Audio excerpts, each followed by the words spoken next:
Now, I'm sure that by now most of you have already heard that PlayStation will no longer be producing physical discs by 2028. This just off the cusp of GTA 6 not releasing a physical copy with their collector's edition.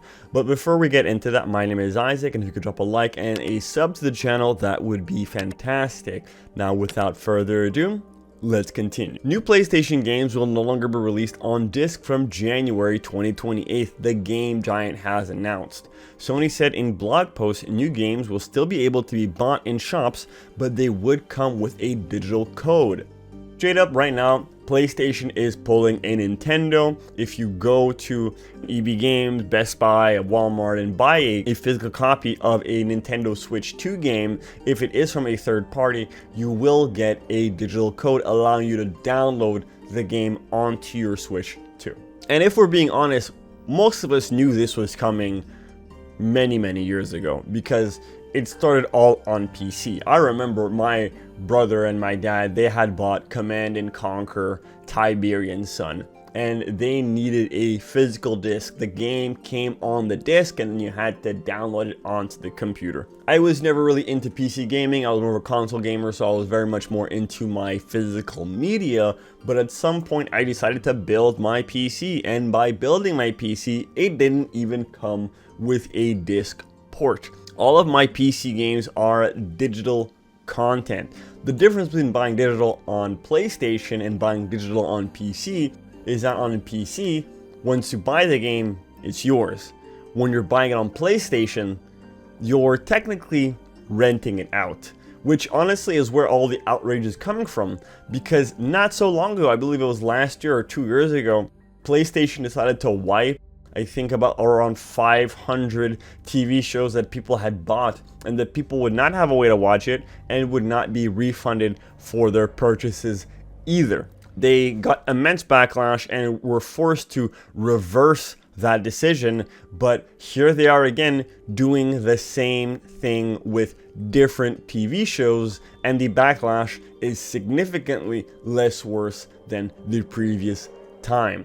If it can happen to movies and TV shows, it can happen to games as well. It came just days after Rockstar announced the hotly anticipated Grand Theft Auto 6 would similarly launch without a physical disc. It is insane to me that anyone is pre-ordering this game because boy oh boy, it is digital. There's literally an unlimited amount of copies of this game that you can buy. There's absolutely no reason to pre-order the game. And honestly, this would not surprise me that PlayStation was waiting for GTA 6 to make their announcement to leave physical copies behind for them to make their announcement that starting in 2028, they will be no longer making physical copies.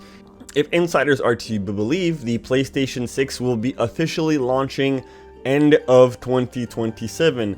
Meaning there is a very real chance that there will not be a disc option for the PS6. It marks a significant moment for the gaming industry, which has in recent years begun to rely more and more on digital distribution.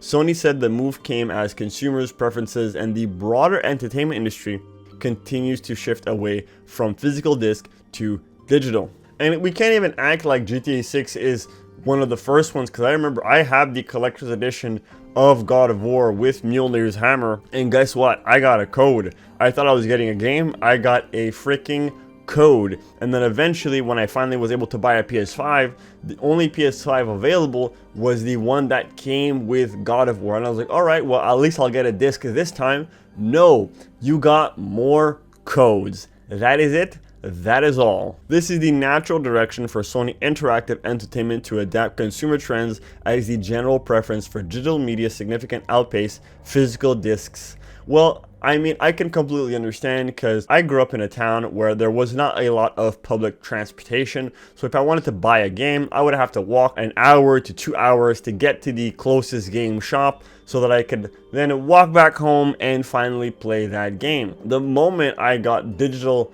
games available to me and realized I no longer had to walk an hour to get to the store, it became so much easier. I no longer had to deal with broken media, physical media. I've played games before where there was, I don't know, something wrong with my disc reader, and my disc reader ended up scratching my disc, and now all of a sudden I have a $40 piece of plastic that I can do nothing with. The scratch was so deep, couldn't even repair it. So there definitely is an advantage to having full digital media. It's just that the disadvantage is that you are no longer owning said media. The corporations, the companies are the ones that own the media, and they are essentially renting you the license to use said piece of digital content. That's why movements like Stop Killing Games is so important. But as things are going on right now, it feels like we are headed faster and faster to the reality where we will own absolutely nothing and be happy about it. It's a huge concern for game conservation and a massive problem for gamers with lower disposable income who rely on part exchange or loaning games from friends to keep up with AAA price tags. Just one cycle ago, Sony made a tongue-in-cheek advert about how easy it is to share games on PS4 as a dig at competitors' Xbox because they had much more digital stuff.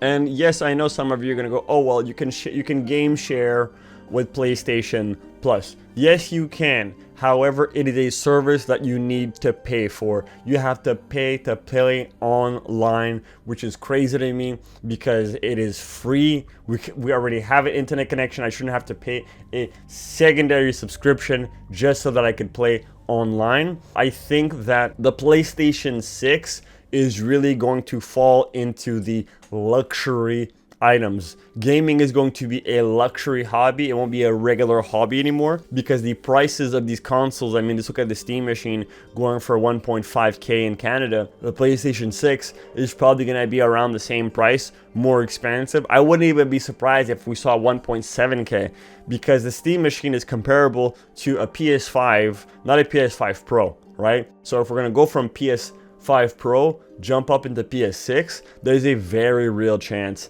that the PlayStation 6 will be more expensive than the Steam machine itself. I think in the next coming years, we're going to see a very big change in the gaming industry. We're going to see a lot more cloud service. We're going to see a lot more renting, storage type of services online because you don't have enough space on your PlayStation and you probably won't even be able to afford a PlayStation. So why not just rent one instead on a month-to-month basis? When you don't want it, you can just send it back and no problem. I think that's where they're headed. They want to make everything into a subscription, make everything so expensive that the majority of the population won't have a choice but to make it a subscription. Finance a PlayStation. And honestly, that's just things that I'm not really about. I don't want to finance my PlayStation. I don't want to subscribe to Sony any more than I already have. So my suggestion to everybody, just play on PC, okay? You can buy your games, they belong to you, you download them, you can even mod them as much as you want, as long as it's a single player game, and you will be fine. I'm sorry, I kind of rambled on there towards the end, but I'm going to end the video there. Let me know your thoughts in the comment section down below. What do you think about Sony's move? Not much we can do about it, but let me know your thoughts in that comment section. While you're down there, don't forget to like, share, favorite, and subscribe to the channel because it puts a smile on my face. As always, thank you much for watching, and I'll see you guys next time. Peace. Let's hit 500 subs.